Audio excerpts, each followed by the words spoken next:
Hey guys, so this is how to deploy your GitHub project on Netlify. So first thing you need to do is just go to netlify.com and then you need to create an account and log into your account. So I'll just log into my account. I already have one. And then while you're logging in, it might ask you like what kind of login that you want to do. So make sure that it's login with GitHub. So it just makes the process a lot easier. So when you log in with GitHub, you're gonna be presented with this page, and then you can just click on import from Git, then click on GitHub.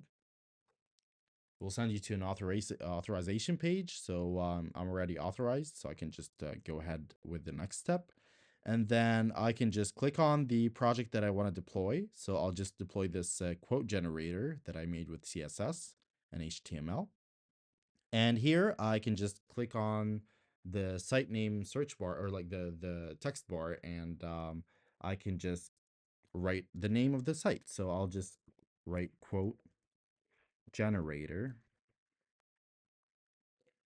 Okay, let's check availability. Site name is not available. Okay, let's say quote generator Sufi, for example.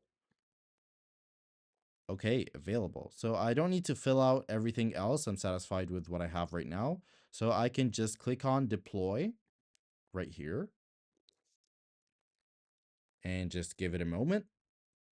And we're done. So the site deploy in progress. So it might take a minute or two for the website to get deployed, but that's pretty much it. Let me show you what the website is going to look like once it's deployed. All right, so the website is now deployed, and the next step is to add a custom domain if you have one, and also you have the option of adding or securing your site with HTTPS.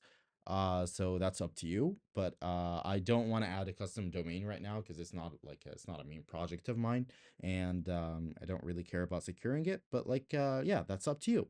But that is pretty much it. You're all set. Hope that video is helpful.